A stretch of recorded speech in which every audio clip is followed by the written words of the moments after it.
எல்லாரும் எப்படி இருக்கீங்க? இன்னைக்கு வந்துட்டு ஒரு பெப்பன் சிக்கன் ஃப்ரை ஒரு ஹோட்டல் ஸ்டைலில் எப்படி பண்ணலாம் அப்படின்னு சொல்லிட்டு பார்க்கலாம். சிம்பிளாக தான் பண்ண போகிறோம். எல்லாத்துக்கும் வீட்டில் சளி பிடிச்சிருக்கு. ஸோ வந்துட்டு பெப்பரில் வந்துட்டு ஒரு சிக்கன் ஃப்ரை பண்ணிடலாம். ஃபஸ்ட்டு அதுக்கு ஒரு கடாயை வச்சுட்டு ஸ்டவ் ஆன் பண்ணிக்கிறேன்.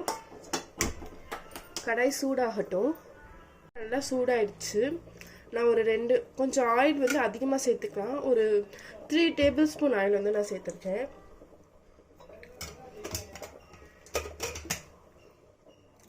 ஆயில் அதிகமாக சேர்த்தாதான் டேஸ்ட் வந்து நல்லா இருக்கும்.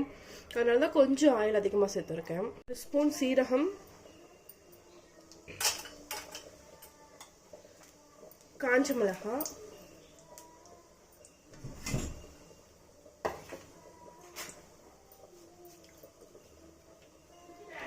நல்லா பொரிச்சதுக்கப்புறம் வெங்காயம் வந்து நிறையா சேர்த்துக்கணும். பெரிய வெங்காயம் வந்து ஒரு 4லேருந்து 5 வெங்காயம் நான் கட் பண்ணியிருக்கேன். வெங்காயம் அதிகமாக சேர்த்தா தான் அந்த ஹோட்டல் ஸ்டைல் வந்து வரும். ஸோ அதுக்காக ஒரு 4லேருந்து 5 வெங்காயம் நான் சேர்த்துருக்கேன். நல்லா வெங்காயம் வந்து பொன்னிறமாக ஆகிற வரைக்கும் வதக்கிக்கலாம். சும்மா கருவேப்பிலை,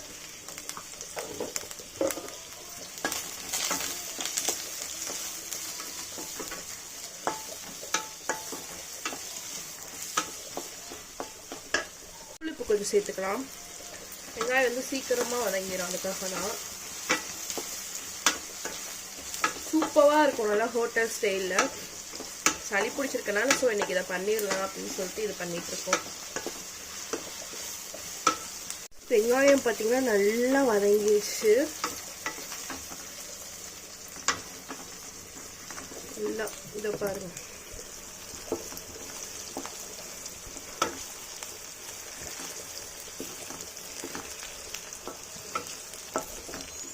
நல்லா வதங்கிடுச்சு. இப்போ வந்து நம்ம சிக்கன் சேர்த்துக்கலாம். நான் வந்து ஒரு 1/2 kg சிக்கனை வந்து வேக வச்சு எடுத்திருக்கேன். வேக வச்சு தான் எடுத்திருக்கேன். ஸோ அப்போ தான் வந்து ஈஸியாக இதில் ஃப்ரை பண்ண முடியும். நம்ம இதிலேயே போட்டு வேக வச்சோம்னா கொஞ்சம் டேஸ்ட் அந்தளவுக்கு வராது. ஸோ நான் வேக வச்சு தான் எடுத்திருக்கேன் சிக்கனை.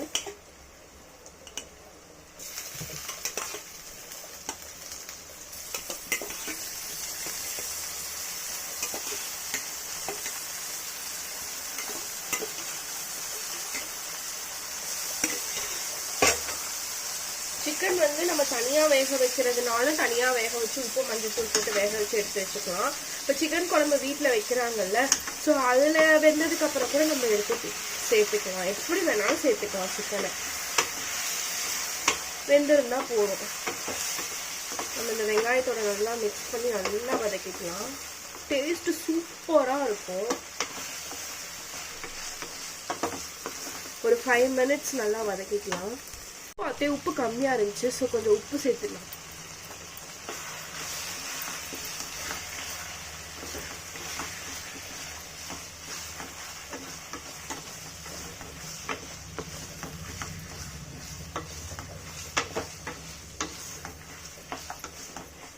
உப்பு சேர்த்துட்டு பெப்பர் வந்து ஆட் பண்ணிக்கலாம். பெப்பர் வந்துட்டு நான் எப்படி அரைச்சி வச்சுருப்பேன்னா, பெப்பர், சீரகம், சோம்பு, பெருங்காயம், கொஞ்சம் மஞ்சத்தூள் போட்டு அரைச்சி வச்சுருப்பேன். முட்டைக்கும் வந்துட்டு அதுதான் ஆம்லேட் போடும்போது சேர்த்துப்போம். அந்த மாதிரி சேர்த்து நல்லா வாசனையாகவும் இருக்கும். ஸோ நான் வந்து ஒரு 2 ஸ்பூன் பெப்பர் சேர்த்துக்கிறேன். சளிக்கு ரொம்ப நல்லது. வெறும் ரசம் வச்சு இந்த மாதிரி வச்சு சாப்பிட்டாலே சூப்பராக இருக்கும். ட்ரை பண்ணி பாருங்கள்.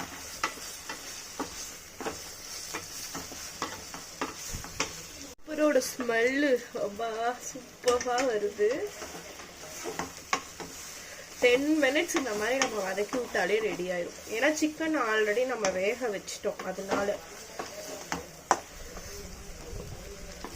இந்த பெப்பரோட காரத்திலே தான் இதுக்கு வேற எதுவும் நம்ம மிளகா பொடிலாம் தனியாக சேர்க்கல.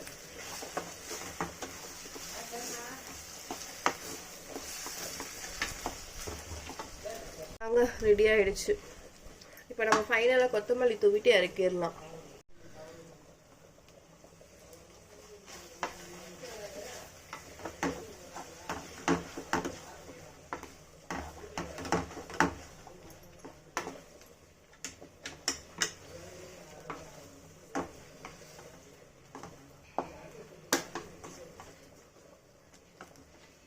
அவ்வளோதான், நான் ஆஃப் பண்ணிட்டேன். Pepper chicken fry ready. Hotel ஸ்டைலில் தான் இருக்கும். நீங்கள் ட்ரை பண்ணி பாருங்கள், கண்டிப்பாக சூப்பராக இருக்கும். சளிக்கு இன்றைக்கி வீட்டில் எல்லாத்துக்கும் சளின்றதுனால தான் இன்றைக்கி இந்த மாதிரி பெப்பர் சிக்கன் செஞ்சுருக்கேன். இது கிரேவியாகவும் பண்ணலாம். கிரேவினா நம்ம வந்து அந்த சிக்கனை வந்துட்டு நம்ம அந்த பெப்பரோடையே மசாலோட வேக வைப்போம். இது வந்து ஃப்ரைன்றதுனால நான் சிக்கனை தனியாக வேக வச்சு இந்த மாதிரி ஃப்ரை பண்ணியிருக்கேன். ட்ரை பண்ணி பாருங்கள். ட்ரை பண்ணி பார்த்துட்டு எப்படி இருக்குன்னு சொல்லுங்கள். அப்புறம் நம்ம சேனலுக்கு லைக் பண்ணுங்கள், ஷேர் பண்ணுங்கள், சப்ஸ்கிரைப் பண்ணுங்கள். பாய். நெக்ஸ்ட் வீடியோவில் பார்க்கலாம்.